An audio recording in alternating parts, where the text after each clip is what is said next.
Howdy, all you delicious people. I'm here today to review Elvira, Mistress of the Dark. So,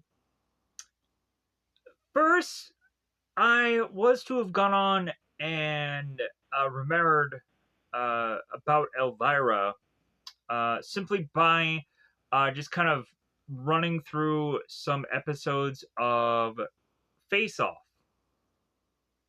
That, of course, was a sci fi show at one point.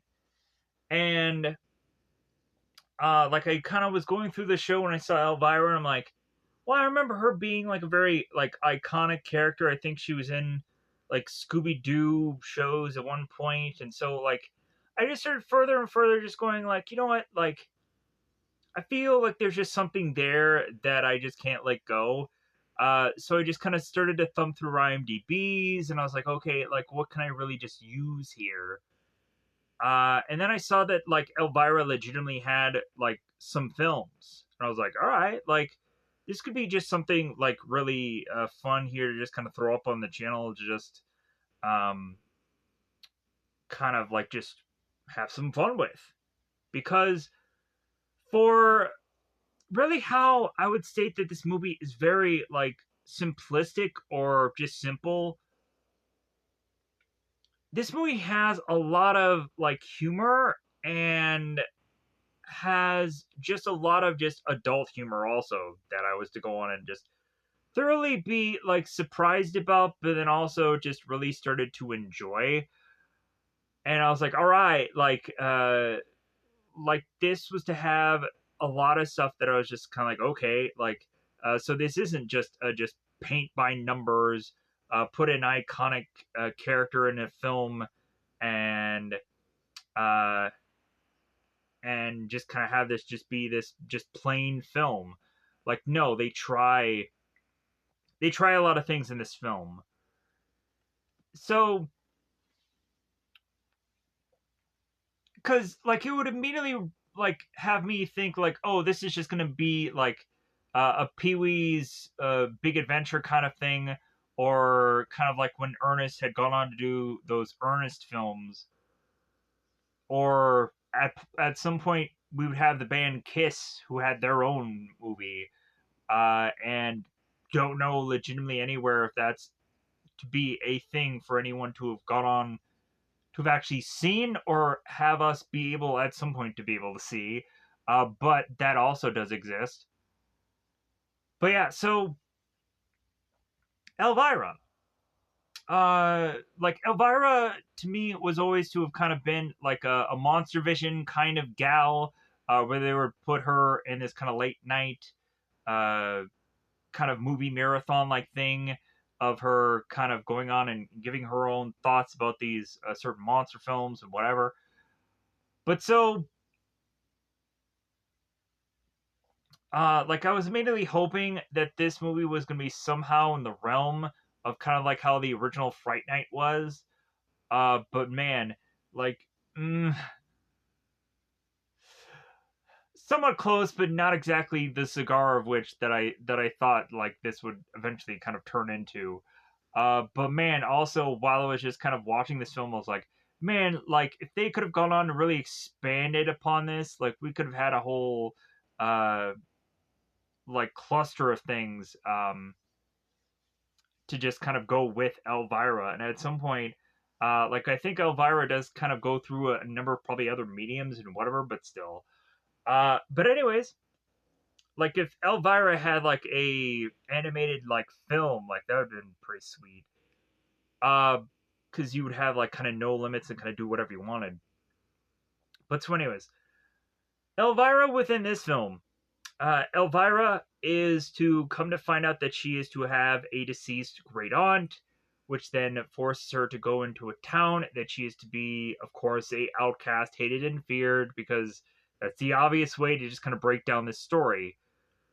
But eventually, Elvira is to find some kind of people within this town that she is to either kind of relate to or have just certain kind of people that are to rebel against what's kind of going on in this town to just kind of be more of like instead of it being like a Leave It to Beaver, have much more of kind of like any kind of town kind of flavor to it. But so Elvira eventually, instead of just clearly just combating this town, eventually is to have a legitimate more nemesis to her credit. And eventually that ends up uh, going into a guy named Talbot, who is to have like two other goons, who one of them I knew as like Kaniki or whatever from the Grease movie. And I was like, oh man, like, yeah, I remember this guy just kind of passing away, and like it was sad. Um, but anyways, heaven forbid I actually know what the actual real name actor is. But again, that is to of course be what the cast list is for. Sadly enough. But so because I'm not really good with names, I'm better with faces. So we have Elvira that eventually is to go on and find out within this will that she is to be left things, which kind of forces her to stay put within this town. But then the people in the town want to get rid of her, so like it's all just kind of like this fun adventure of all of that. And then by the time this all comes down to a head, where they're trying to figure out one way or the other of getting rid of Elvira, even if that means death, we would then come by the end of this to realize that the town needs Elvira's help. So Elvira has to go on and then turn around and like save this town from Talbot. And uh it ends up just kind of being this runaround thing and whichever. But like man, like if this movie would have gone into like I want to see like the Jim Carrey Mask movie, but the Jim Carrey Mask movie is way too Looney Tune-ish, and I wish that they wouldn't have ever gone in that kind of direction. But man, like if we could have had like some kind of meet in the middle kind of thing where maybe it's like the harder, more comic version or comic book version of the Mask and Deadpool within this movie, like man, we could have really just like had like something um with this movie. But then again, like it tries to get so close to that kind of stuff. Like it tries to become almost at some little slivers of things, uh, kind of so many other kind of projects, like a little bit of like Tank Girl or a number like it tries, but then again, it's budget. It's budget, it's simple story and whatever. But like man, if you could have gone on and if you could have just banged out all of those things all in one film and just had a huge budget and a bunch of effects and just realized like man like this is a lot in one film and how do they have this kind of money uh but anyways, with that said, yeah, so I have to go on and grade this movie. It's available on Tubi, Tubi. Rationally, if you would go on and watch any of my reviews, you would go on and check out to see that there is to be a list of a number of apps that you can dare in fact watch this movie as well as a number of other projects of Elvira's for absolutely free. Uh, but really, I'm just gonna leave it to Tubi on this one simply because, like, go and check out all those reviews anyways. But then also, uh, check out Tubi because it's free. Like there might be ads within the film, but again, you're watching every bit of all this stuff without any kind of subscription or whatever. So, with that said, this movie was okay. Like I had fun. Like again, the comedy really saves this movie because man, there is just like very just paint by the numbers kind of film. Like uh you're expecting about like 70, maybe a good 70% of the film, maybe more than that. But then again, like it throws you a lot of curveballs. So with that said, let's go on and let's go into real legitimate spoilers because I kind of broke this down. Like, it was very thin on that, but also like for the story, like I feel that I just need to go into full on spoilers. Uh, other than that, yeah, I think there isn't anything else that I felt that I need to just kind of state here. I'm sure there might be something after I just kind of break down the spoilers, just like, oh yeah, this and that, blah, blah, blah, and like, oh yeah, I probably should have said all that beforehand. But anyways, I'm gonna go on and pause this. We're gonna break down the film, and maybe anything will just kind of jog my memory during that time, or regardless, I'll just kind of bust out the film and break it all down. So with that said, let's go on and let's get into spoiler time. Spoiler time. It's about that time to spoil this movie. Let me know in the comments below if you are to know anything about Elvira. If you were to be Elvira yourself, that'd be great. Maybe you're a person that just loves the Elvira merch. I bizarrely was to have just kind of gone through the Google search of Elvira stuff and all of a sudden found that like there is clothes for like you to put like Elvira costumes on your babies, and I thought that was a little weird. But maybe that's just some inside joke. But then also thinking about it, technically there is an Elvira baby, so like it probably is to be an inside joke that actually makes sense to this film. Also, I think the way of which that they paint this house in the movie, like I think that there is uh within my own personal state fair because I live in Minnesota. I think there is a haunted house that I think is painted to look like the Elvira house, and maybe I'd never made that connection before. Um, and legitimately, if it is, then I'd just be like, oh yeah, all right. Like I guess that's my connection to Elvira, in some ways or whatever. Uh, but again, it's been so long since I've been to the state fair. My folks are roping me into wanting to go to the state fair, and I'm just like, no. Like I'd rather just kind of go into any number of places that we haven't been as much, like to just kind of do something else. Um, but anyways, I think it's about that time to say that it's about spoiler time. So, with that said, it's spoiler time. Spoiler time. It's about that time to spoil this movie. Let me go on and pause this video so I can go into my cast list or whatever I insist is to be on my phone to help me figure out a way to just say everything that I want to say about this film. So, with that said, without further ado, let's pause. All right, we've made it here. We've made it to this point. Hopefully, don't f things up and like we just skin the cat here and we just get through this review. And hopefully I can get it under like the time of which this movie was a thing, as far as runtime is concerned. Hopefully I can get it under an hour, but we'll cross that bridge when we come to it. So the beginning of this movie is to showcase the film It Conquered the World. This is to be an old-fashioned 1956 movie, so if people are going into the Elvira film just like, what the heck is going on here? Give it a quite a few minutes, and then you'll realize like, oh, this is just some other film that is to be placed within the beginning of it. Very odd choice, but then again, like I guess this film wasn't really thinking that it was going to be streaming at some point in the later years. They were just kind of thinking like, oh, like you're just going to come in here realizing that this is the Elvira film and not have to question what you're watching. So it conquered the world. We would have this Gumby-ish like creature that Elvira is to go on and explain, go on and attack this woman, grab with its lobsterish like claws, murder this woman, and then go on to kill this man. And this man is have like this flamethrower upon its eyes, toppling it down. And then we have this soldier and this man coming to talk about how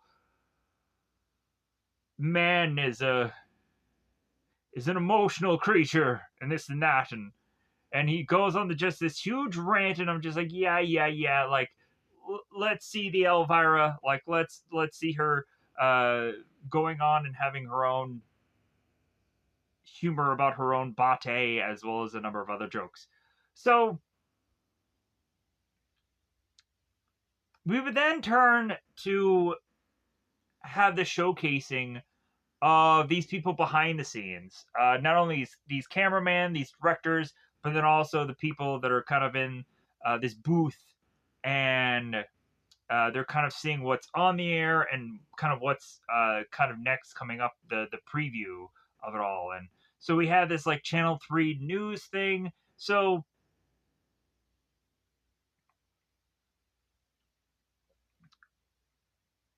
we'd have Elvira that is to go on and state this like, oh yeah, like I'm sure you guys love this movie like I did, right? And then she's like, he's like, no, like this movie sucked. This movie was an hour and a half far too long. And so she's criticizing the film, and so like everybody's in the booth and they're just kind of checking things, and eventually the director's like, hey man, like we really need to wrap this up because like the news is like, hey, like they're coming up and like we're running long. So Elvira goes on like, oh, okay, like transition and just kind of wrap it up and kind of same Elvira time, same Elvira channel, and she ends up kind of queuing up what is to be next week's monster film, which she ends up kind of forgetting exactly what the title of it is, and heaven forbid I even remember what it is because I had just seen this movie X number of minutes ago.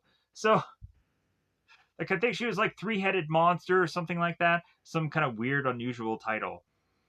So Elvira, as soon as it is to be like, okay, cut, that's when the weather map comes flying down, just kind of covering her face, and she's like, oh, all right.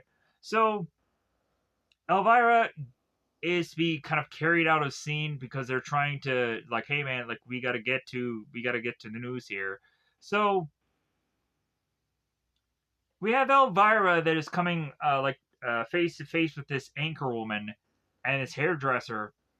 And so Saint Roman turns to Elvira. It's uh, like you seriously like wear this kind of clothing?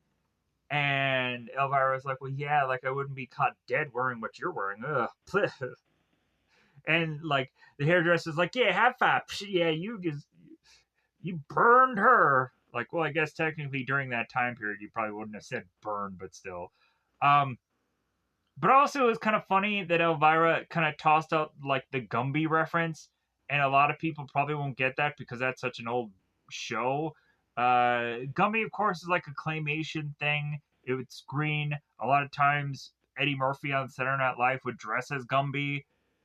It's a whole thing that at a certain point in time, like people would need to have probably have been aware of, or maybe at some point would randomly just kind of find an object of it somewhere in some kind of collectible shop, something or whatever, but wouldn't know exactly what it is. She'd be like, "What the heck is that?" That's Gumby, this green-looking thing that was to be such a treasured thing years ago, of which that I'd even gone on and seen it in my youth. Of like, okay, all right, like Gumby's riding this like red horse looking thing, and all right, okay, cool. So at some point, I would want to go on and just kind of check out a Gumby thing, even though I'm sure people are be like, man, this is such a obscure reference, whatever. But maybe it's a childhood thing to somebody. So anyways, pushing on. So Elvira is talking to a guy named Rudy, and I'm just like, this isn't Sean Astin. The guy who was in the Lord of the Rings films, and like this is Rudy. Rudy movie joke. Anyways, football movie that probably nobody probably remembers. So Elvira is talking to Rudy here, and so Rudy is stating that there is some guy here that goes by the nickname Longhorn, and like I don't want to offend any Texans here, but this looks a very stereotypical cowboy like guy. And I guess that could also be the reasoning for why he's called Longhorn. But I'm not trying to offend any Texan by just kind of connecting the to whatever. It's no offense. So Elvira, the more that she's talking to Rudy, she realizes that she's forced to talk to this guy that obviously is to look at her as an object instead of an actual person. So Elvira starts to talk to Longhorn, and so Longhorn is to go on and be like, yeah, I'm called Longhorn. You know why I'm called Longhorn? And Elvira's like, yeah, I'm sure it's because of your breath. And so Longhorn is just like, well, yeah, like maybe you and me can get together and we can have some time to just talk about like you being on the show and this and that. And Elvira just wants nothing to do with it. She's kind of like, you know what, I'm getting out of here because I have this kind of Vegas thing lined up. But like Longhorn is the one to more just be like frisky and like just decides to just grab onto Elvira's chest, where Elvira, in kind or unkind because equal, is you just kind of smack Longhorn away, kind of push him away, and just kind of give him the what for. And there's a live newscast going on. Everybody's trying to shush and whatever Elvira and Longhorn and whatever, but they're having this shouting match. So Elvira decides to break this Channel 3 news things table upon Longhorn's bate, and Longhorn ends up getting up and stating, like, I thought she was a nympho. And, like, the guys in the booth are just like, oh my god, like, we have to put, like, a standby thing on here, and, like, they just ruined our broadcast. So, Elvira knows that she's gonna not come back to this because she's not gonna beg back for this job, or she's also just gonna ruin this whole newscast thing. So, Elvira goes into her little, like, I would say, like, green room, I guess. Like, I guess that could be the perfect her own little room that has her makeup and everything. And like in this room where she's talking to Manny, a lot of just Easter eggs. Like, that's the thing that I absolutely love about films is like when we would come to find that there is a person that is a big fan of just movies in general and whatever, and just has like smothered all over uh like just all these posters to where I'm just kind of looking in the background and just being like, oh my god, what is that movie, what is that thing,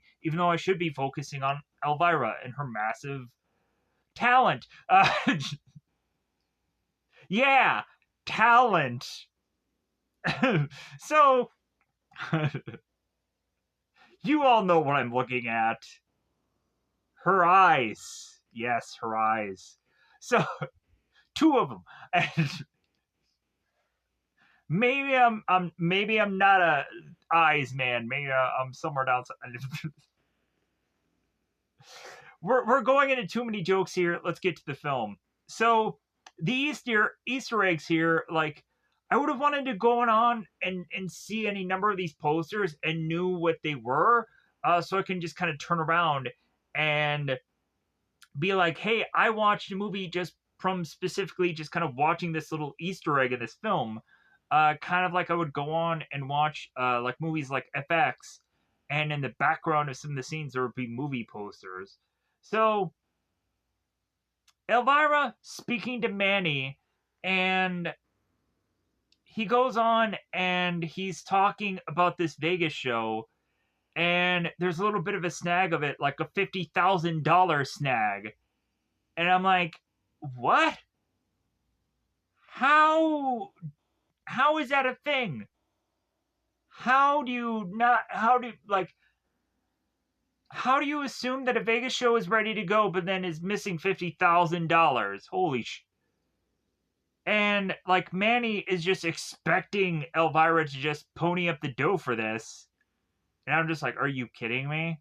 Like, this is like a down payment on an entire car, or to be like an almost down payment on a freaking probably house. I don't know. I don't know about money. I'm not even really good with it. And even if I had money, man, would that just be a thing that'd just be quickly gone once it appears for whatever reason. But anyways, sadly enough, uh, but so Elvira is going on to like look at Manny here and just be like, "Oh my god, like so like this whole Las Vegas show thing, like that's really up in the air. So what the heck are we gonna do here?" So luckily, coinkydinkley, even to the point where Elvira has to point it out to the viewer, like, "Man, what a coincidence this is, folks! Almost fourth wall breaking here." So because they like zoom up right to her face and she's just like, "Yeah, like what a coincidence this is, right?"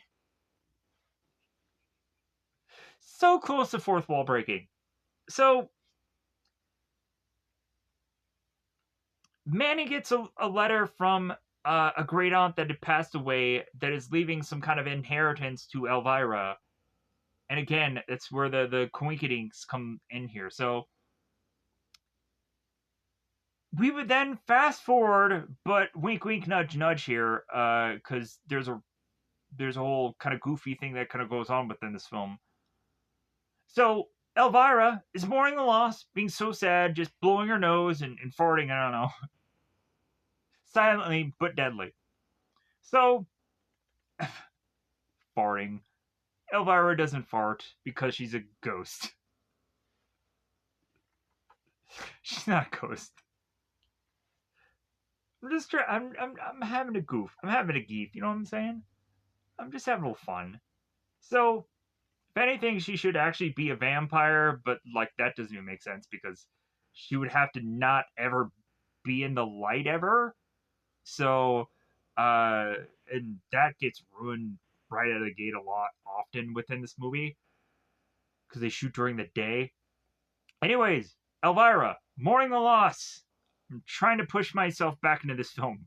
So, she's just all boo-hooing. We have these four people that are just all like, "Yeah, come on, like, what am I gonna get? All right, like, I could not care less to just be here."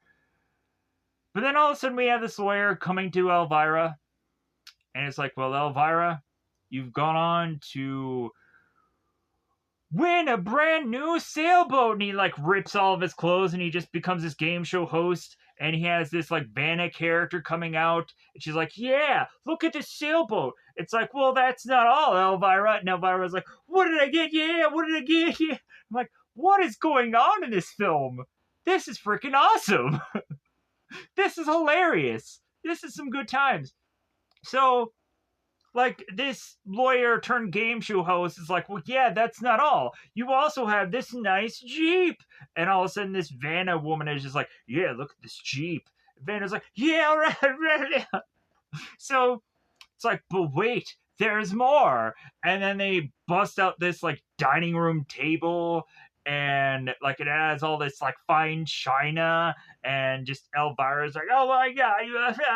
And the game show host is like, "Yeah, like this is all that you've gotten for today. Uh, you've won all of these grand prizes, whatever." So I would go on to say wink, wink, nudge, nudge, because then Elvira had been fantasizing about all this or dreaming off all of this. And then it's to be turning right back to Manny and just being like, "Man, I think I'm going to have enough of that money to come back with." So, like, just kind of hold your horses with that whole Vegas show. Like I'm going to bring it home. So we then go into Elvira going on to this road trip where she goes on and meets this sailor-ish like character that is to be very grisly and very unsettling, to the point of Elvira just kind of kicking this guy out of her car and is to toss this axe, flings it and probably hits him and kills him. I hope. So Elvira at one point ends up getting pulled over by this police officer, and like, "You know how fast you were going, ma'am? Like a 50 and a 30 or something." So Elvira ends up making this joke and ends up getting this ticket. and she like undoes like her glove compartment, and all these tickets just start falling out, as well as just a number of other things. So Elvira's like, well, I guess I always have to pay for that joke. So now, here is the weird, goofy, like, in my life, there is to always be what I would call these, like, kind of serendipitous moments, because every time I'd gone on to just remember the John Cusack Serendipity movie, again, I could just use the word serendipitous moments to make me sound educated, but also just realizing how stupid I am also by having to go on and explain all of this. But so, if you don't know what serendipity is, just watch the film. You'll understand what exactly it is. So, we'd have Merle's super service. And for some reason or another, this gas station attendant is to share the exact same name that I do. Man, what a small world that we live. Like, more than likely that name could just be like a common name and I don't even realize it. But then again, like, very rarely are there like main characters in a story that have that name, and eventually I find them and they do. Like Eternal Sunshine in His Spotless Mind or whatever, or also like The Last of Us. Like, oh my god, hey, all right, cool. I'm sure there's probably a billion more, but I'm not really having anything to come to mind though.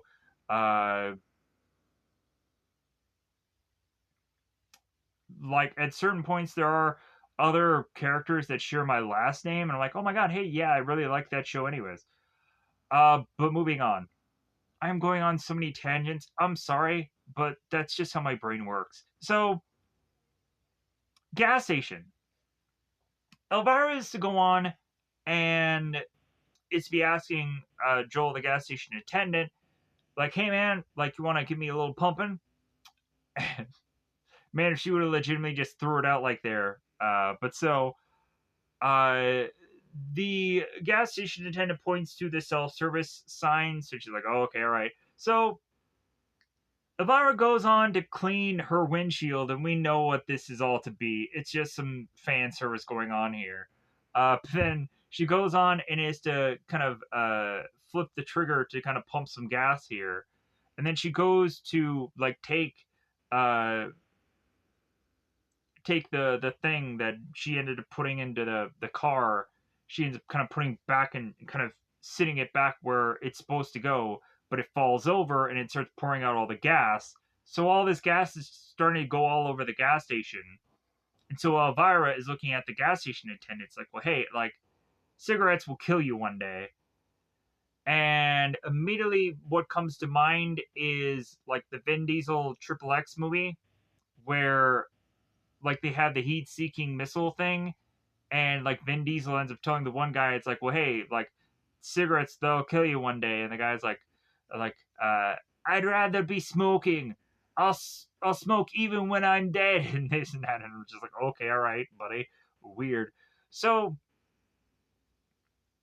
the gas station attendant flings a cigarette, and guess what happens? The whole entire gas station blows up while Elvira has already driven off and is just within the background. We're seeing the massive visual of this entire gas station just kablooey. So, speaking of kablooey, we then have Elvira that goes on to just be snacking on some fries and some hot dogs.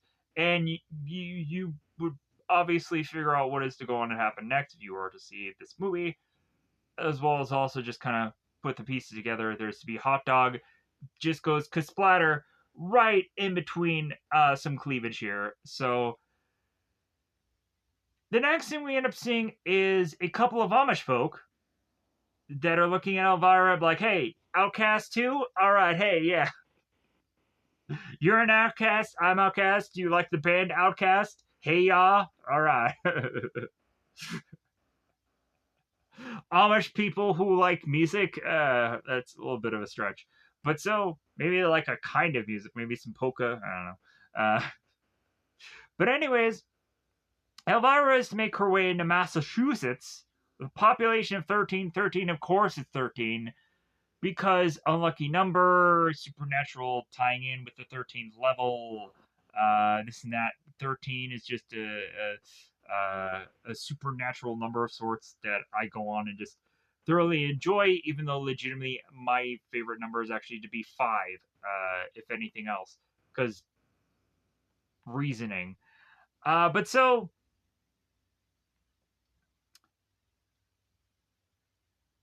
we would go on to have Elvira making her way into this town on fumes and all of a sudden having her car hood go flying off of her car.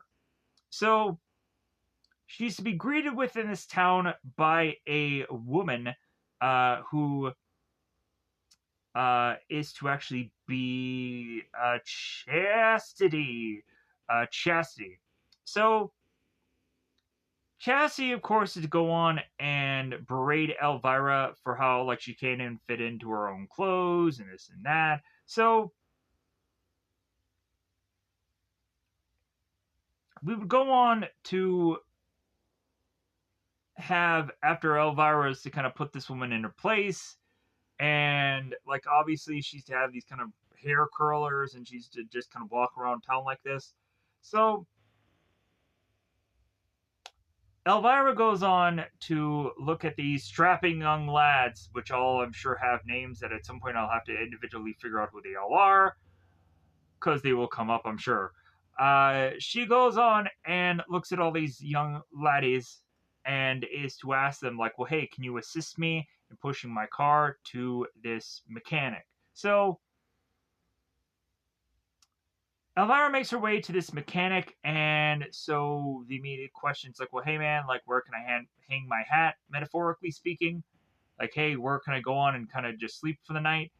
And so the mechanic ends up directing her to the Cozy Cot Motel. So Elvira makes her way to the Cozy Cot Motel and is to be met by Mr. and Mrs. Meeker, I believe their names are. So the two people that are kind of behind this counter here want nothing to do with Elvira, but the man is to go on and say it's like, well, hey, like we do have this one room because this guy just kind of left, but there was a kind of thing about him. And Elvira's like, well, hopefully you guys had cleaned the sheets, but I'll take a room if you guys have one. So a girl named Robin ends up coming to the frame here, and Mrs. Meeker is just kind of very upset with Robin because she has makeup on. Oh my God, makeup! Oh, aren't you a little young for makeup? Whatever. Like this girl can like whatever she wants to do, just let her just do. Just let her just be her. So like just let her just kind of like throw on some makeup. Why not? So both Robin and Mrs. Meeker are just having this disagreement. Robin ends up leaving. Elvira ends up going like, "Hey, like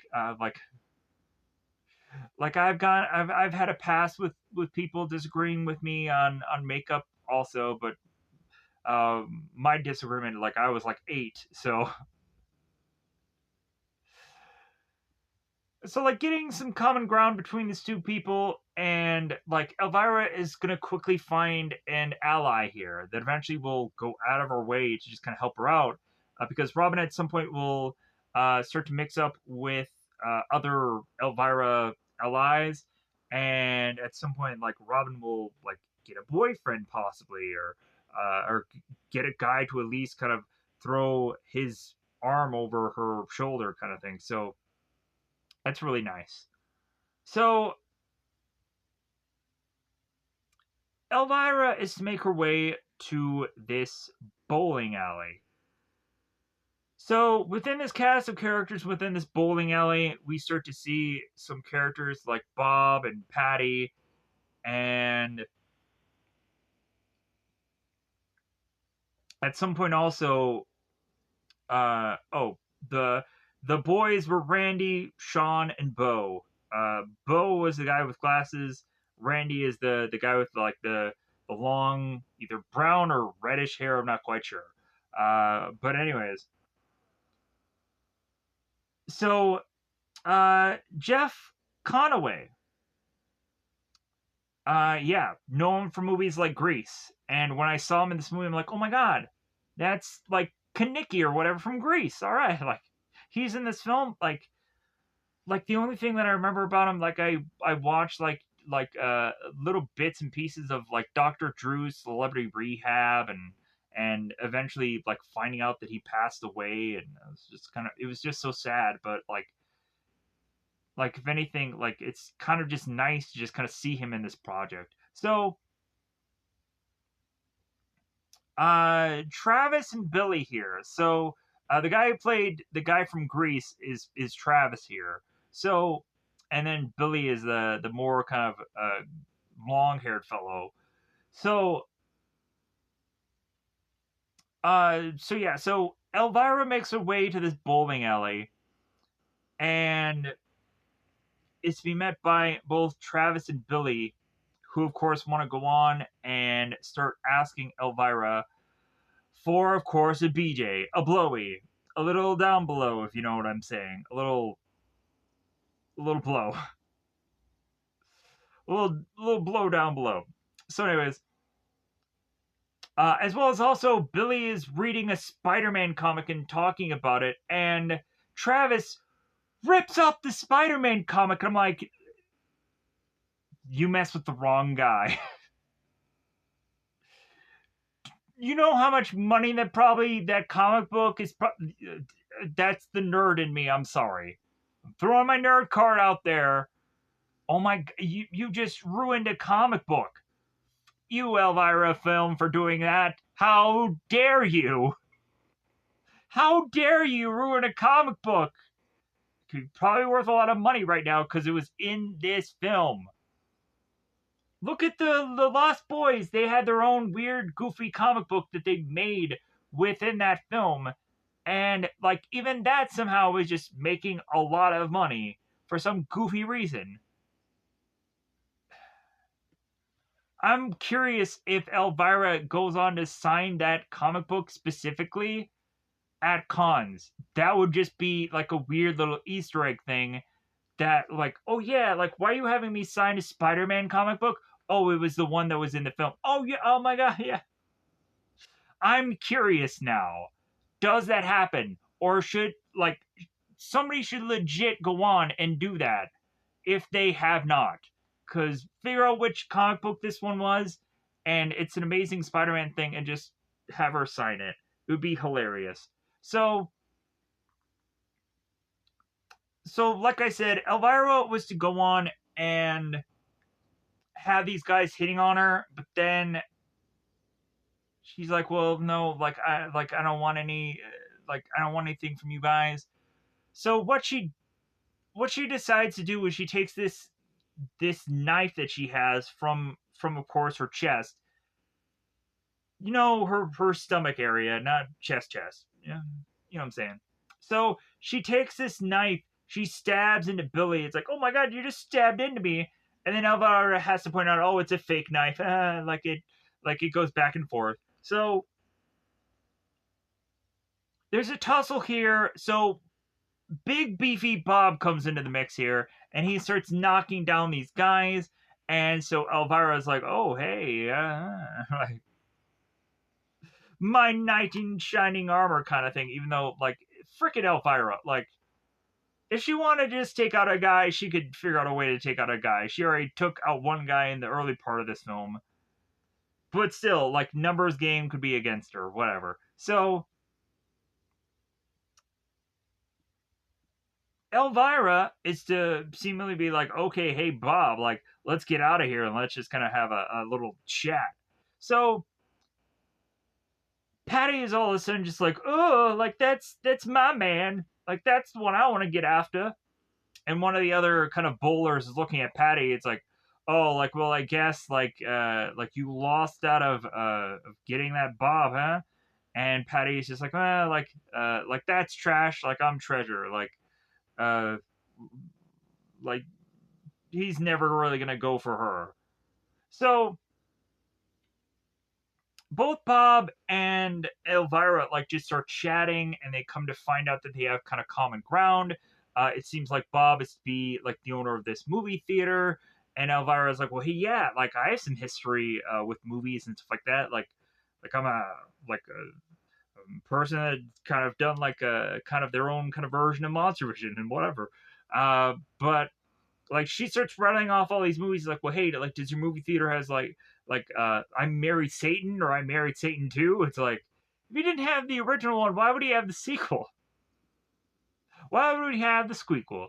But so Bob is just stating to Elvira, it's like, dude, all I have is just G-rated movies. So like, basically like the Lion King, Disney, and all these kind of just kid films. I'm sure like films that are probably just black and white ones that no one's probably ever heard of.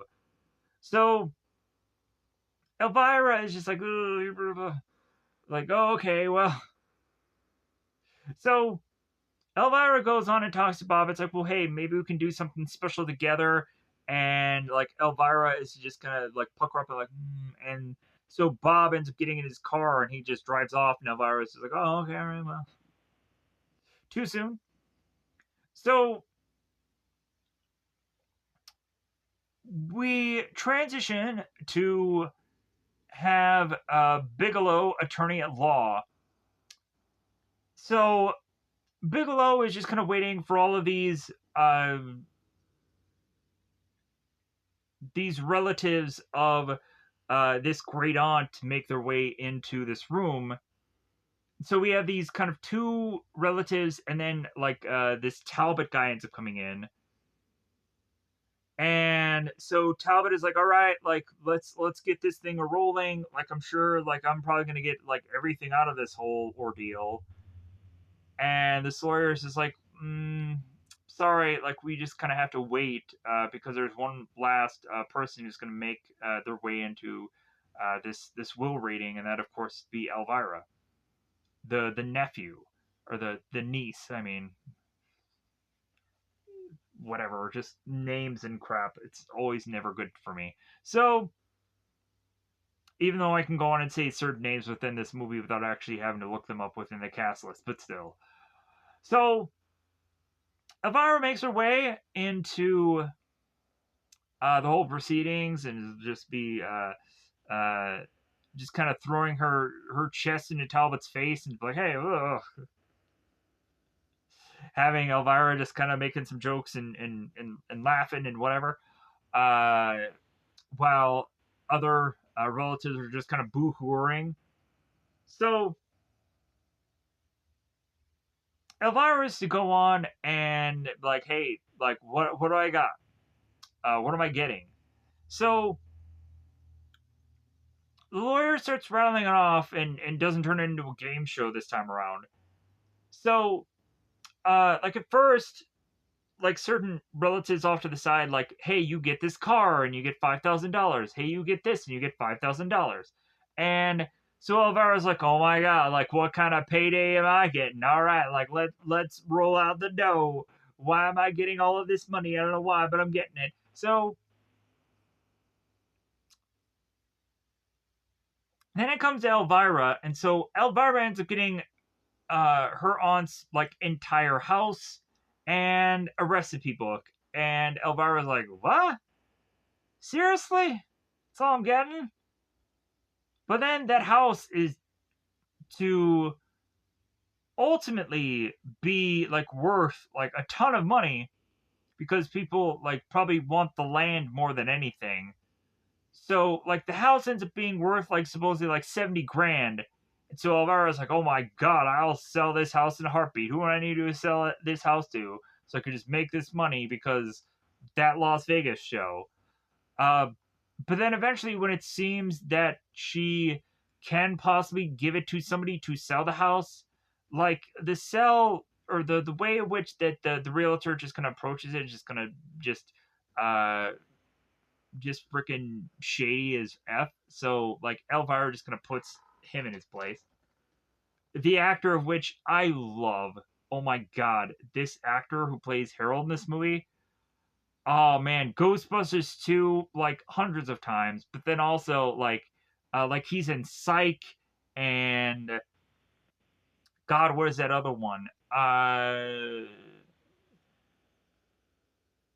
the Scary Movie. Yeah, I think it's the Scary Movie or whatever the weird parody thing movie that he was in. Probably was Scary Movie, I think. Anyways, so but I'm getting a little ahead of myself. I realize that. Let's backpedal a little bit, baby. So we turn around and have Talbot that is turning to his two goons, Billy and Travis, is like, we gotta get that book. Like, if anything, the key importance is getting that the recipe book because it's the book of the light and the whatever. And we only have a certain number of days before we can just get this book of the light thing because the whole eclipse is happening and has to be just perfectly planned and whatever. So Elvira comes to this spot and she has to put a man in her place. Put a man in his place. And then Elvira is to like, hey, Uncle Talbot, hey, how's it going? And Talbot's like, oh yeah, like, well, hey, like, about that recipe book that you have, like, how would I just kind of take it off your hands? Like, you want to just kind of sell everything off anyways. So hey, like, how would I go on and just kind of give you $50 for that book? And Elvira was like, all right, great, yeah, that sounds awesome. So Elvira goes with the lawyer to make their way to a house, and Elvira looks at this nice house, and she's like, "Oh my god, wow, this is great! Like, man, am I gonna get a ton of money out of this one?" And the lawyer's like, I'm sure you could probably figure out a way to get money out of that house, but it's not gonna be the one that you're gonna get." So Elvira looks at this other house like, "Oh, it's a haunted house. It looks like like, of course that's the house I'm getting." Very much reminding me of like Beetleborgs and whatever, because if you remember Beetleborgs, like we have the whole Flubber guy and like the supernatural characters that were inside that house and the comic book thing that ends up getting tied to that. Yeah, Beetleborgs. For how I wish I could have gone on and legitimately had some audience that cared about that. Just so I could have watched justifiably more of that show, because that show was freaking fun. Um, like legitimately, like that time of that kind of show is really just past. But who knows? Maybe there is a fan base for it somewhere. Moving on. So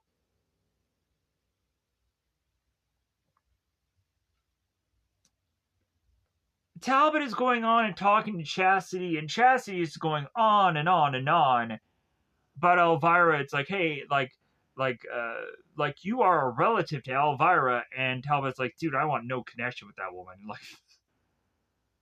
Like, hey, like we might be related by some kind of blood, but that is some kind of like estranged blood that we're connected to. So the more and more Chastity's just going on and on about how like how much Elvira is to be and whatever. Like Talbot is just like, I will figure out a way to just get her out of town. Like, just believe me when I have to reconfirm to you. Like, she's bouncing, like guaranteed. So Elvira, blah, blah, blah, blah, bleep, bleep, bleep. That's all, folks. Elvira goes into making her way into this house, and at some point when she starts talking to Talbot about how great it is, and then she grabs onto a piece and it breaks off, like, oh yeah, trying to showcase how much of a value this house is, and it starts to tear apart itself. So it's also it almost seemingly to be a haunted place. Uh, anyways, so also like with the whole Gonk thing, like I would have naturally assumed that the dog would have revealed itself to actually have been a person. But for some bizarre reason, that is to somehow not have been the case. Whatever. It just seemed very weird to me. So, the lawyer, upon his own self, is to somehow have found the recipe book and handed this to Elvira, and Elvira's like, oh, hey, yeah, great. And she just chucks it off to the side. And Gonk takes the book, and Gonk hides it. Because Elvira is just going to quickly sell it for $50 to Talbot. And Gonk is like, no, like, you don't realize how valuable this book really is. So I'm going to just hide it for you. So Elvira is to see the dog, and so she decides that she's going to be grooming this dog herself and turns it into a very much mohawkish, punk-looking dog. And so Elvira shows the dog within this mirror, and the dog is like, oh my god, I don't want to see myself. So Elvira was to have gone on and talked to Talbot with the whole like $50 exchange, and Elvira is telling Talbot, it's like, well, yeah, just come on by the house and like I'll have the book for you. So Talbot comes into the house, and so like Elvira is desperately trying to figure out a way to sell this house to Talbot. Like, hey man, like I'm sure like you can figure out a way to just sell this house. Like I'll bend over backwards, I'll bend over forwards, I'll bend over and eat a bug or whatever. Like, if you know like a price you could just justify this house being, like I'll give it to you. So Elvira is trying so hard to sell this house to Talbot, and Talbot's like, I have no interest. I'm here for the book. I don't give a shit about this house. So Elvira's like, all right, okay, all right. Well, you start looking for the book, and Elvira's like, well, yeah, the book was right there. And so Talbot's like, you said you had the book. And Elvira's like, I know I have the book. I'll give you the frickin' book. Just, you know. So Talbot leaves. So Elvira is getting ready to get this thing called bed, to sleep, to take a snooze in. So we have the three teenager kids that just want their bit of flesh here. They just want to just see something naked. So the three kids are hoping that they can sneak ever closer to this woman's window and get a little peeking, get a little peeping Tom peeking. Get a little, you know, one of them just, hey, I saw some of that woman in all her glory. But so we would have Elvira go and wipe this mirror, and she's like, mirror, mirror on the wall, who's the prettiest one of all? Oh, you're being too kind. So Elvira goes on and puts on her bluish mask, is doing up her hair, is changed her wardrobe, of course, to just get ready for the night, but then eventually, like, I guess she doesn't technically wear that mask thing, like, while she's sleeping, because that wouldn't have made sense. But so, at some point, the three guys are just right near this window, and they're just hanging on to it. And at some point, Elvira, like, I guess just kind of already looking at this window, is to see the kids and is to, like, open this window and be like, hey, like, what are you guys doing here? Because also at some point, they're snapping Polaroids, and, like, old-fashioned Polaroids, and it, like, has the machine that just kind of starts spitting out the pictures. So the guys are taking photos, and Elvira's like, well, hey, like, come in the daytime, like you'd be able to see a lot better. Pictures worth 1,000 words, so to speak. So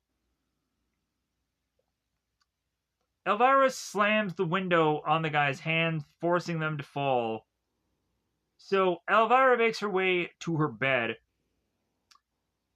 and again we have a sequence of things where Elvira is to get out of her bed, is to have this candle, is start to make her way through this house, is to start to make her way up to this attic, and is to be met with this ghost from behind her.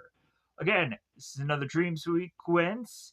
Elvira ends up waking up to have all these kind of things upon her hair. Just things. So Elvira is to be awoken the very following morning to have these boys that are just like, hey, yeah, like, like we're here to just kind of help you like fix up the house, and also possibly just keep gawking at you and just be like, ah, yeah, look at that behind, uh, look at that woman who's just kind of bending over and just kind of giving us some kind of sight to see. So, God, this makes me such just a perv or whatever, whatever you want to just throw it out, whatever. Like, I'm just saying, it's just like, yeah, like you get this because, like, of course you get it. Uh, and also, like, legitimately, like, yeah, like, it's not too bad to have like a main character be a woman either in any kind of facet of things. But not all those movies are actually to be good quality. But that's not the fault of that character. It's just the fault of the film. So we would have Robin that ends up coming into the building of this house up, and so they start painting it. They start doing all these things, and we'd come to find out that like this house is to be painted in this very unusual manner to where there seems to be just a collection of different kind of colors all over smattered all over this house. And so Elvira's like, all right, okay, great. So at one point Robin is turning to Randy, and Robin is like, well, hey, can you give me that towel, Randy? And Randy's just like touching his pipe. He's cleaning his pipe, really just because he's really just looking at Elvira instead of looking at Robin. I'm like, hey man, I'm right here. Like, I'll give you a show if that's what you want, buddy. But Randy is just like just tunnel vision, and Robin is just like, hey man, like, can you give me that towel? And so like Robin's like, hello, hello, and so Randy's like, okay, hey, yeah, here you go. So Miss Meeker is noticing that Robin is getting involved with this house building project, and it's like, oh no, no, no, no, I don't want you anywhere near that woman, and so on and so forth. And so Mrs. Meeker is just very upset with this girl for whatever goofy Ash like reasons. So we then turn around and have this whole town meeting just because of Elvira. So we have Mrs. Cobb, who's his principal, and he's talking about how photos are going around of Elvira, and he's had to like discipline people and probably detention them and whatever because of these photos. So uh, Chastity and Mrs. Beaker are just kind of talking about their problems within the town. So this is all coming to a head of like Harold, who's like, well, well, really, Elvira is only really here to just like try to figure out a way to just sell off this house. As soon as we can figure out a way to just sell off this house, like which I will help her with, like she'll be out of our hair. So like that's all the concentration that should really be focused upon. But again, like Chastity is just like like this woman, and so Harold makes her way to Elvira's place. She's like, hey, I'm the realtor of this town. Like, I'll help you out, try to sell this house. But it seems that he's trying to get a little side hustle out of this selling of this house, because this is a man that just bizarrely gets off on selling a house to somebody, and also just kind of gets off at like the whole uh, approach and whatever of this. He just gets hot. He just gets riveted about it. So Harold goes on and he starts talking to Elvira, and Elvira's like, well, yeah, like whatever I need to do to just kind of like sell this house. And like Harold's like, ooh, I like that, a very eager seller. So Harold is to go on and just be like, okay, well, we just kind of need to just kind of change the mood here, and he just kind of starts thrusting some blinds, and he's like, yeah, well, like we gotta set this all up for the buyer and uh, and put them through the house and get them to a certain portion of the house and have a story about the house and this. So Harold is going off on all this whole entire story, and like the more and more we're kind of seeing him build this up in his mind about what is going to go through with the selling of this house, the more all of a sudden he just throws himself or almost thrusts himself on to Elvira to the point of her like being like, hey, like you could have gone on and had sold my house, but you can't have me. Like, you're out of here. Like, I'm gonna sell my own freaking house. So Elvira is just kind of looking on, has this big massive sign of open house, and so she's kind of looking and nobody's interested because this house has a billion different colors to it. But again, that house would probably have a massive value compared to all the others. Just because it was done from a film. So we have Elvira that ends up getting a call from Manny. Manny is just like, hey, where's the money? 50,000. Where, like, what's going on? Like, give me an update here. So they're talking it through. It's like, well, hey, yeah, we're gonna get the money eventually. Like, don't sweat it. So Elvira is now forced to just kind of look for work in town. So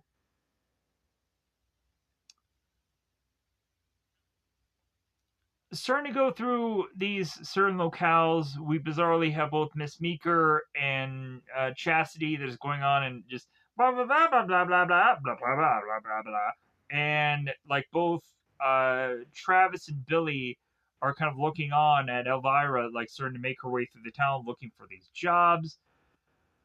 So both Travis and Billy make their way through Elvira's house and they're trying to find this book and they can't find it, so they go back to Talbot and just kind of tell him like, hey man, we couldn't find the book either. So like Talbot is just like, all right, okay, well, like we still gotta find this book. So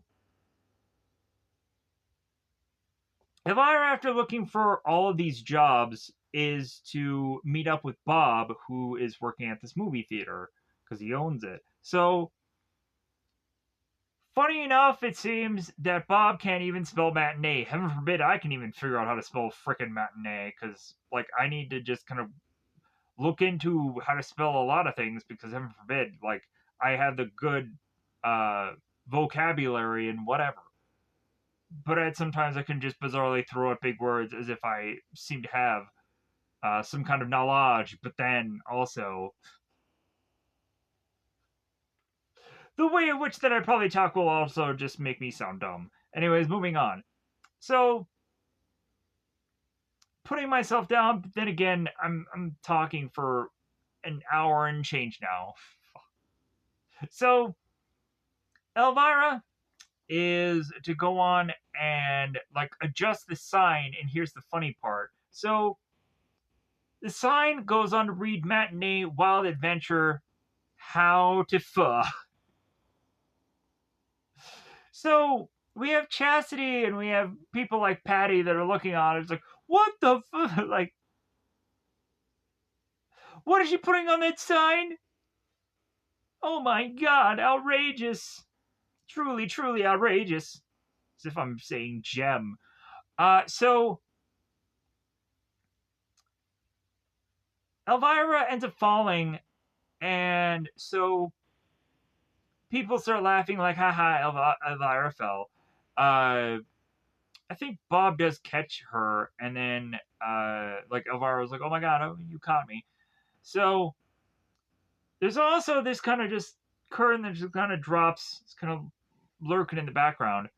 So Talbot is to go on and kind of take one of these books out of his bookcase, and all of a sudden there's to be this secret door that opens as if he's freaking Batman, that he's gonna be sliding down some pole, and he goes down absurdly to this underground like witchcraftery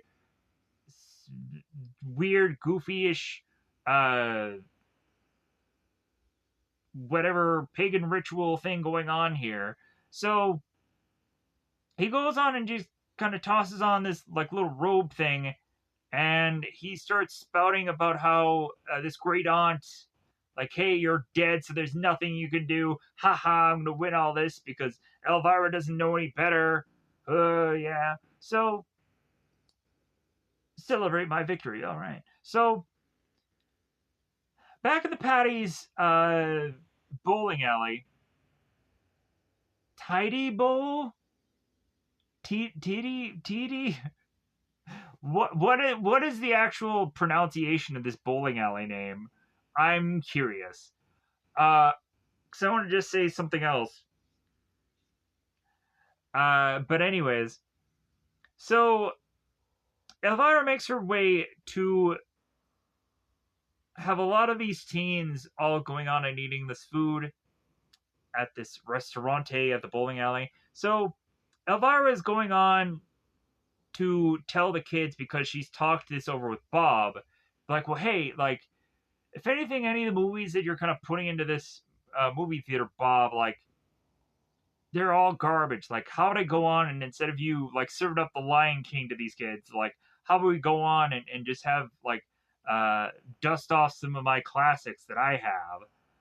And so Elvira goes on and turns around and tells the kids about these movies. Like, hey, like we have some bad films, and when I mean bad, like she's referencing the Michael Jackson bad song, like Jamon, hee hee, like that kind of bad. So, uh, so the kids are just like, yeah, that. So Elvira's like, no, you want to go and watch my film, and then all of a sudden she starts blurbering and crying and she just bows her head, and then all of a sudden all the kids are just like, oh no, like we should really be supporting Elvira, and yeah, like we're all gonna go to this movie, and like yeah, Elvira. And then Elvira like just like comes up and she's not crying at all. It's like, all right, kids, it's like I think she says it's like 9 or like 12 or something at night, some kind of absurd hour. So we start to see all the kids just starting to sneak out. Like we see that like Randy, he ends up ripping his pants. You see the big rip as he like turns. Some of the kids try to like take these like cloths out their window and it rips and they fall. It's hilarious. So and one of the people they end up having to like change their shoes into like little slippers, little high heels. So Patty makes her way into the employees part of this theater because she has her own little sneaky little thing that she's gonna do. So behind the scenes, like everybody's kind of getting everything together, everything's prepped up, and so they have to go on and ask the question like, okay, what is this gold bucket of glitter for?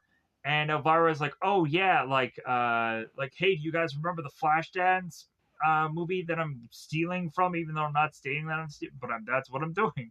So Elvira's to say, yeah, I'm gonna kind of put this whole dance together, and and eventually, like, I'm gonna just kind of pull this lever, and these things are gonna fall down on me, and it's gonna be gold glitter. Like, obviously, they had to not be exactly like the Flashdance thing in every way humanly possible.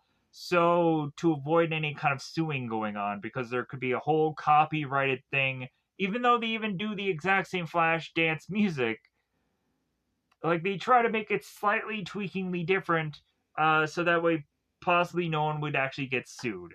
So, and plus also you probably had to like rationalize the bucket being used, but then again like the water. But anyways, moving on. So Patty in the background is to just kind of like lurk into the shadows and realize like, okay, this bucket is being there.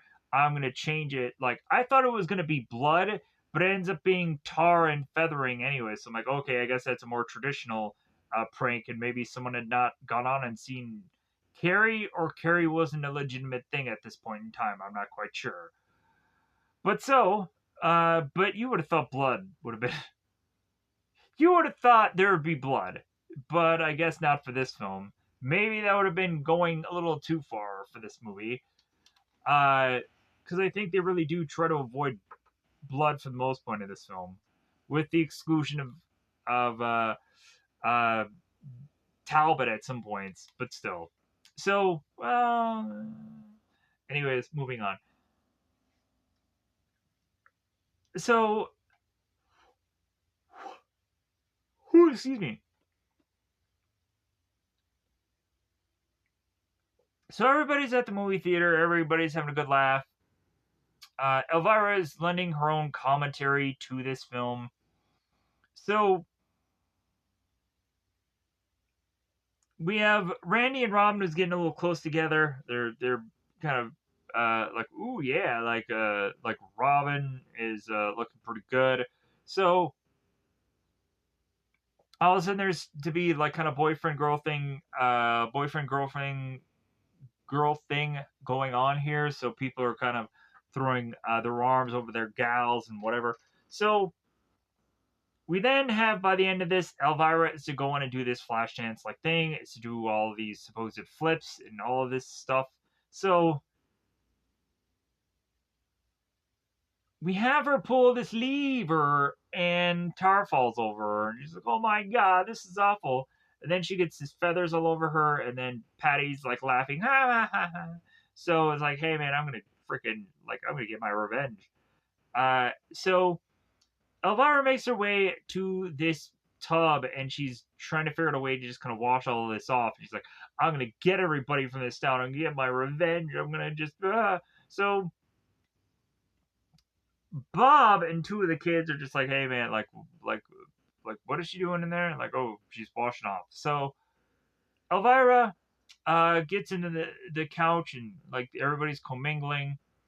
And so Elvira's looking at the kids like, well, hey, like you guys can get out of here, right? So me and Bob can have some alone time. So the kids leave. So both Bob and Elvira are talking, and it seems that they're hungry.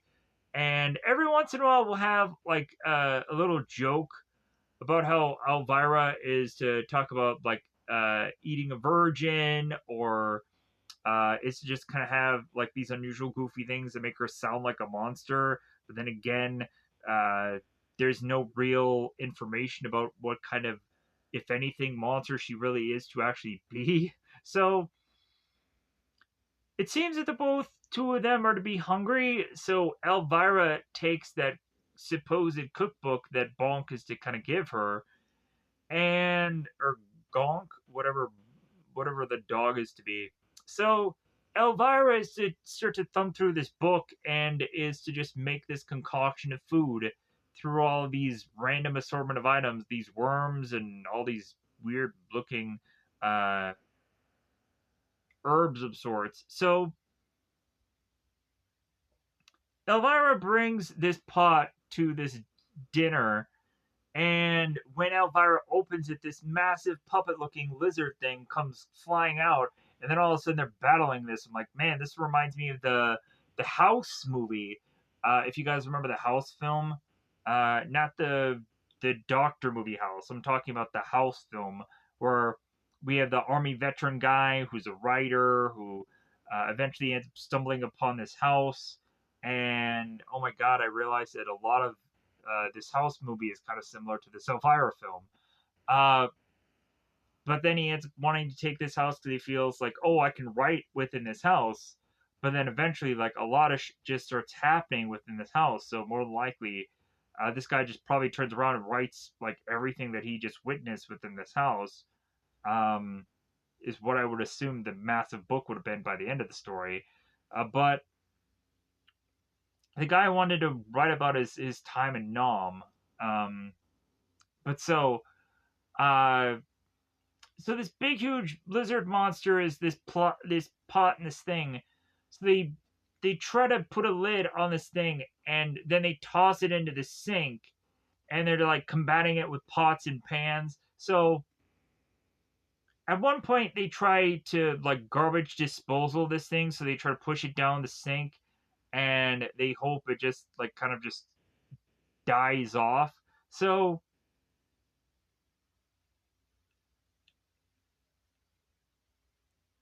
they kill it, and so afterwards, Gonk ends up taking the book and running off with it.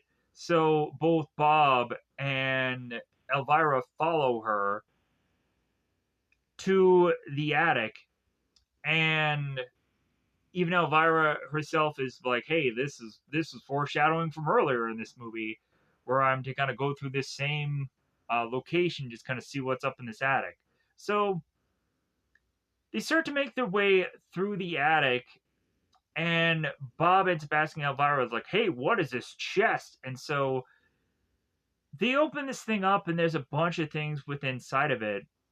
But then eventually they end up finding this letter that is to be tied to Elvira's great aunt. To come to find that Elvira is the mistress of the dark, and that that of course this aunt is to be like 300 some odd years old, this and that. So the real part of it here is to showcase Elvira's origin, that she had gotten dumped off uh, at this uh, at this pick and save orphanage. The save part is just kind of very weird, but anyways, so this aunt goes on and dumps this baby off, but then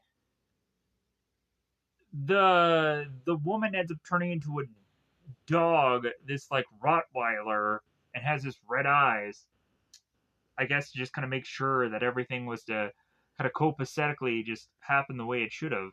So we get to see a very babyish Elvira, which looked very weird. It just did. So, because the baby had a bunch of makeup on, it just looked weird. So, Elvira is to realize that her aunt is just be some massive celebrity like thing, and she's like, "Oh my god, I didn't realize it. Wow, this is amazing." So Elvira finds the book, and she's like, "Oh my god, like this is a book of spells. Like I didn't realize what this was." So like she's starting to thumb through it, and she's like, "Well, hey, like what spell can give me magic?" And so she starts looking at it, and she sees that there's a spot.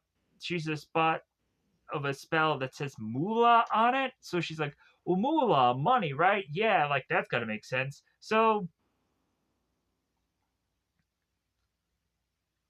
Elvira goes on and reads this spell, and all of a sudden we start to realize that like this environment is to start to darken. Bob is to start to get further and further away from Elvira, to where I'm thinking like, is something gonna happen to Bob here?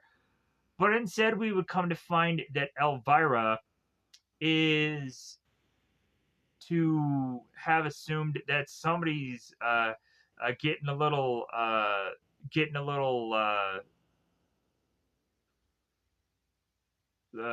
climby, let's just say, taking some liberties, and Elvira is assuming that some liberties are going on with Bob here, but instead there is to be a snake that is to be slithering all over Elvira. So Elvira takes the snake and she's like, "Oh my god!" And she just kind of flings it, and the snake all of a sudden is to burst into flame.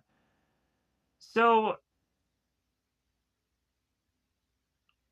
again, this is another moment where Elvira and Bob are together, and they kiss and they hug and they smug and they whatever. So we now go to this farewell morality club annual picnic, whatever this thing is. So it's a very long stretch of a morality club and whatever.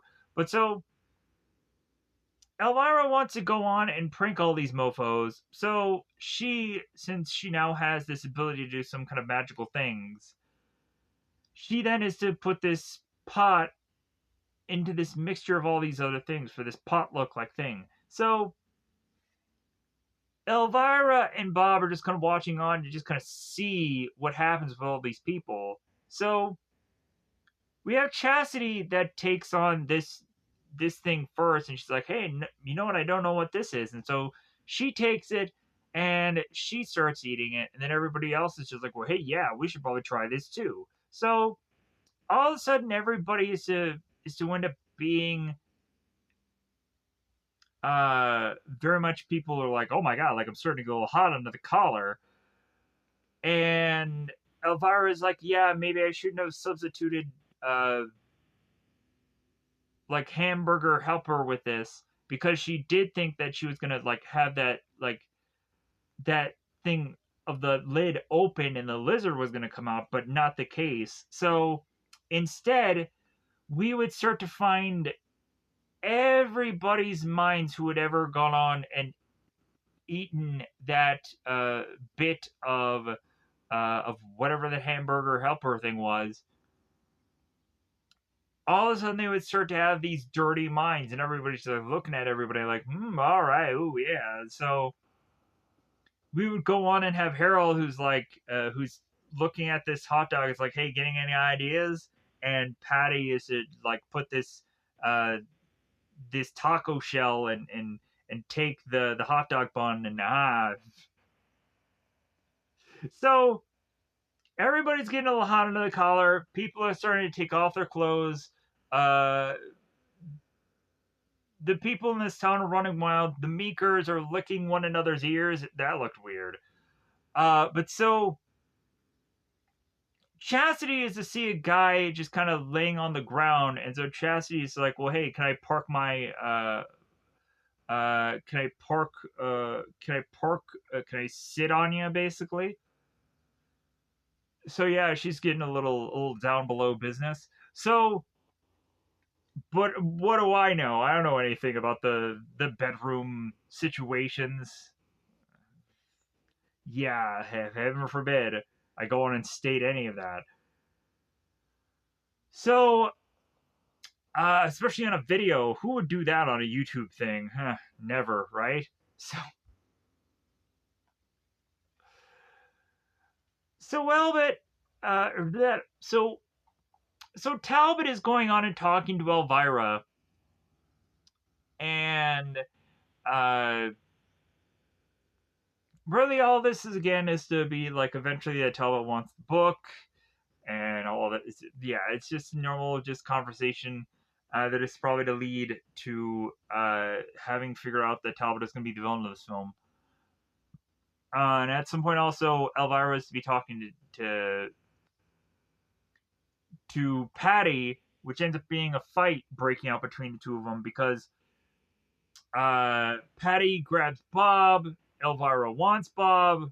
There ends up being a fight between both Patty and Elvira. Elvira ends up taking out Patty's bra, and we find out that Patty has a padded bra. It's like, oh no, she doesn't have the chest that we thought that she had. Oh, because really, like even at one point, Elvira is to tell Patty, it's like, hey, you're gonna take somebody's eyes out with that. So we have another town meeting, and so they're all wanting to figure out some way to just get rid of Elvira because she's becoming a menace to the town. She's having to be a person that everyone hates and fears, and also the side effects of the lusting picnic have worn out, and everybody's just like, oh my god, all the things that I did, like yeah, all the things that I was doing too.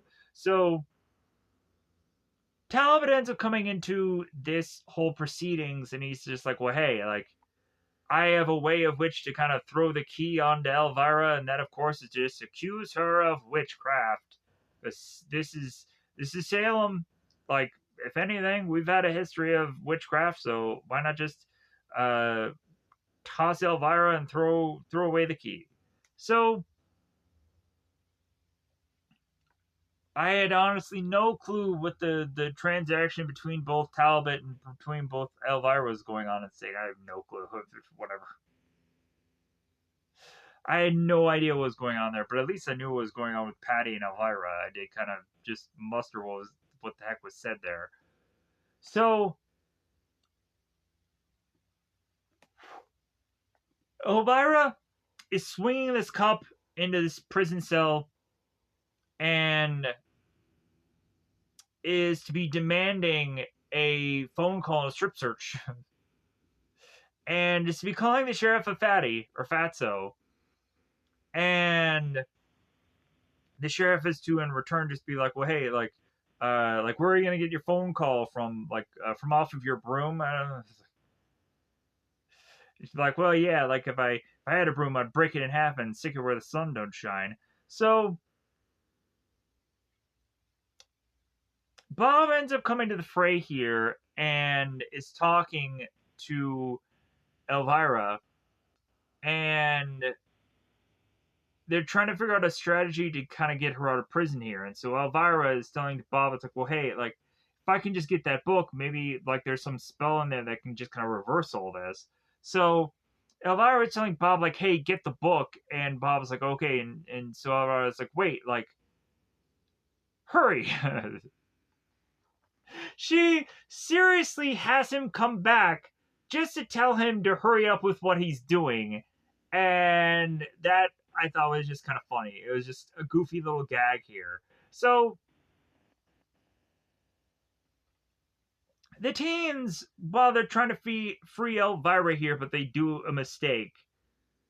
They're looking on at the town, and like everybody has their torches and pitchforks out, and everybody's just ready to just burn at the stake here. So Bob makes his way back to the house to get the book, but then Talbot and friends take that away from Bob. So we have Gonk. Gonk ends up turning into a rat, and from a dog to a rat, and then leaves the prison and goes all the way back to where Bob is. And Bob at some point is being tied up, and Bob will be untied by Gonk, who ends up turning into this Rottweiler that bites off the ropes. So Bob turns to Gonk, like, oh yeah, you must be Gonk. Well, whatever. So there is to be a priest and a cop that makes their way into the prison, giving, of course, uh, Elvira her last rites or whatever. So we would come to find that the kids have punched a hole through the prison cell and fell through it, but it's the wrong cell. So they are in the one next to Elvira, not the one that was Elvira's cell. So like, fuck. So the kids fall through the cell, and so the sheriff is like, oh, hey, yeah, hey, nice kids that you're here, but you're not going to help out this case. So Elvira ends up getting dragged by these two policemen to make her way to get burned at the stake. Patty is so much more so like just so easily wanting to take this torch and kind of just fan it into a number of places so it'll burn faster. So Bob is to come back to the spot where Elvira is getting burnt, and he wants to go on and kind of take off his coat and kind of fan down the flames because he's looking at the people. He's like, man, do you people have like no decency? Like, come on, Patty. Like you're murdering this woman and you're torturing her as to do it too. So Elvira is to go on and realize that she is to somehow have a ring that can free her from her getting burnt at the stake. So she goes on as if she's Captain Planet and she's gonna like Earth, Wind, Water, Fire, go planet! By the powers combined, the power is yours. Anyways, so Elvira puts up her ring and lightning seems to come out of it, and then all of a sudden rain starts pouring down, so that does away with the rain here. So Gonk is a Rottweiler, and so we have to move on to the next set of cast lists and stuff. So, and I have to figure out where the frick I am now. Also, Where do ye? Oh, I'm this early part. Okay, so where do ye I be? So Elvira, of course, happy that Bob had at least tried to save her here. We get a smooching going on. So Elvira and Bob are to look at the moon and realize that it's like, well, hey, yeah, like, wasn't that whole passage something about the moon and this and that? So we go on to come to find that Talbot has gotten a little bit creepy because he not only has the book, he has everything that he can to just start taking down this town. So Gonk comes back as a dog, and so Elvira's like, oh my god, yeah, the dog, he's back, all right. So the normal poodle looking dog. So Talbot ends up turning the key people to the town, the charity, the Mr. Cog, the townspeople. He ends up turning them to swine. He ends up turning to pigs. So now we end up getting the face off between uh, Elvira and Talbot here, as well as also Bob is getting in the mix. So we have Bob who's starting to use some of his spells here, and Bob ends up getting uh, kind of attacked in the process. Elvira, it seems, is to try to use her ring, but then eventually, like, her ring comes off of her, and then Talbot has the ring, and so he's like, all right, yeah, I got everything going for me. So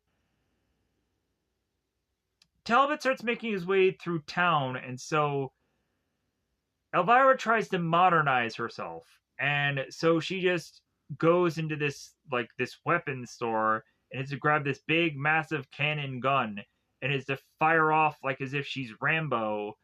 And like this was the coolest thing of this entire movie. I'm like, oh my god, they went there. So Elvira fires off this gun, and Talbot is like, no modern weapon is gonna kill me. Like, nah, like this isn't gonna do me in. So Elvira's like, oh, like, so she runs for this through this graveyard, and like she falls and trips, and I'm like, well, yeah, like graveyards, like the woods in any horror movie, like it's such a slippery place, I tell you. Anybody who's trying to go on and run from somebody, they always fall and trip. No matter how skilled they are, they can be like the most professional track and field runner, jogger, whatever. They're always going to trip and fall while having to be chased by somebody. It always happens. So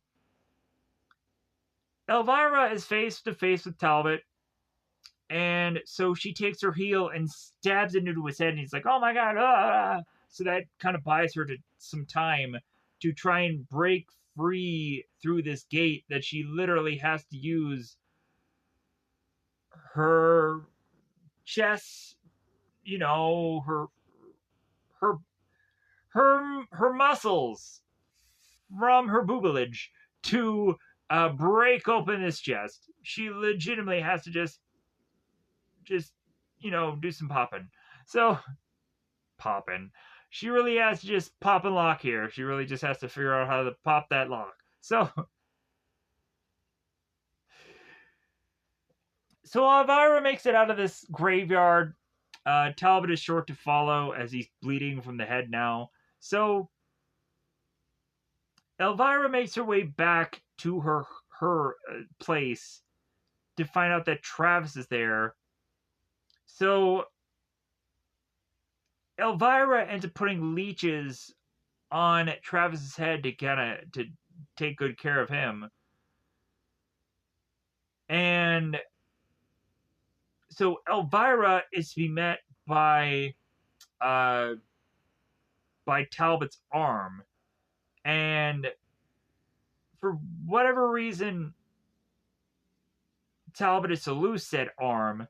So Talbot is to be met uh by Elvira again to have this like kind of last bit of fight here. So Talbot starts to go on, and he's like breathing fire. He's a freaking dragon at this point. He's just firing away here. So somehow, amidst of all of this fighting, Elvira realizes that the arm that Talbot lost was the arm that had the ring on it. So Elvira has to get the ring off of that arm so that way she can put it onto hers. And so Elvira uses the ring against Talbot and is to fire upon the ring and like ends up taking down Talbot. Elvira, Elvira tries to get the spell book, but like the fire is to be too much. So both Bob and Elvira just kind of get the heck out of there. Like, all right, hey, let's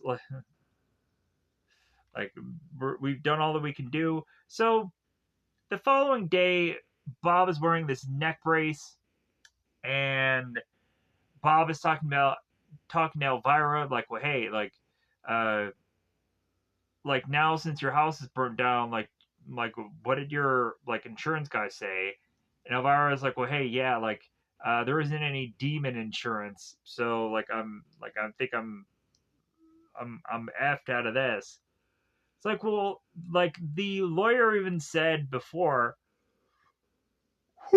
excuse me, that people probably want the land more so than the actual house, so maybe they can just figure out a way to just sell the house or just rebuild it, whatever. So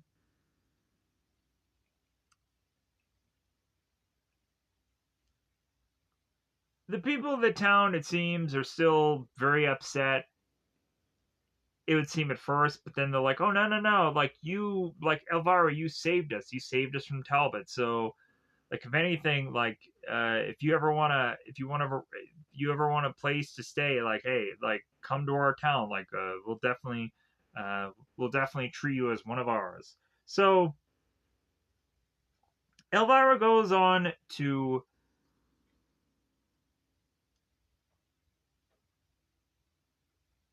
find that her car is ready to go, and also the lawyer is to talk to Elvira, especially after um, Elvira is to have talked to Patty and kind of made amends here. So the lawyer ends up saying, well, because of Talbot, who had died, it seems that, like, since Elvira is to be the next of kin to Talbot, Elvira is going to go on and get every bit of what Talbot was to have owned. So, come to find out, this guy's to have amassed fortune. So, Elvira is to have more than enough money to put together this Mistress of the Dark show. So, she has this whole lavish dance number where she kind of comes out in this kind of very bat wings like thing and starts just kind of dancing around. So eventually the dance number eventually transitions into like this kind of rap like thing, and there's this car there. So eventually all this is to play out into this dance number, and like even Elvira like kind of strips down into further this like tassel like thing, and she kind of does her let's just say her her chest does these tassel like things, and just kind of wraps up and finishes up with everybody like, oh my god, yeah, this show is great, and like that's how they just kind of wrap up the movie with Elvira getting these roses, and yeah, this is all good and great. So yeah, dance number was pretty good. Yeah, that wraps up this whole thing. Like, I would have thought there would have been some kind of like her going back to her role of like doing something with movies, but I guess like instead of doing that, we get this dance number by the end of the film, and that's how they just kind of finish things up. But other than that, I think it's about that time to just wrap this up because I'm also just fairly tired. Uh,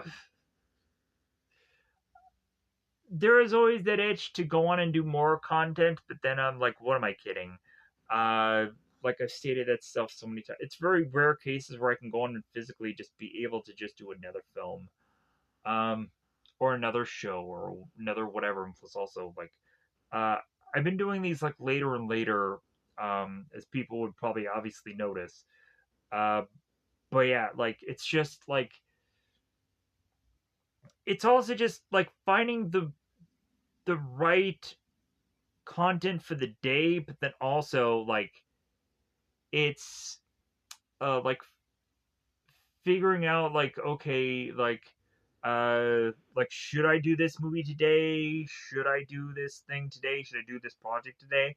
And like it also becomes like the building of anxiety or stress of like is this going to be the one project that doesn't go smoothly and I'm just like scrambling. I'm like, oh fuck, like so yeah, it just like I think anxiety about the project or just the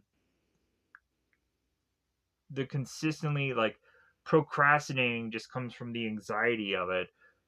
But anyways, I'm just being honest. But let me know in the comments below if you were to have liked anything to do with Elvira. Maybe I can figure out what that is and maybe watch it. I don't know. Um, for me, I love just supernatural genre stuff, anyways. So hopefully, I can go on and watch a lot more supernatural genre stuff. But then again, it just seems like whatever is to be like the mainstream popular thing, and I just can't go on and just kind of watch whatever. I just really like to actually just watch. Cause man, like if everything that I just really wanted to watch was the most popular thing, like I would just be like, yeah, like a perfect world scenario, like that never really happens. Um, and especially with like just the view count of things, I just really have to be very picky about what I go into. But then also, like, who knows what this is really gonna do? Um, it's all about like the luck of it and the rarity of how many people are to go on and talk about it. Like, there's a lot of steps, there's a lot of things, and also it's just like the right place, the right time, and just luck of it all. But I say all of that stuff. I just like, and I don't want to seem that like, oh well, like, it's all on me. No, like it's just the other side of things. It's all about like, well, hey, like, is this good enough? Is this good enough today? Is this good enough content today? Um, because I may not feel that it is, but like I had fun while actually watching this. Even though I might not remember every bit of it. But yeah, thank you for going on watching this. This video is to go on far too long, and I'm sorry. But I also don't care. I don't care about the length of the video, but I care that I put this much effort into a video like this, even though I got tired. So I'm gonna get out of here. Goodbye, everybody. Bye, everybody.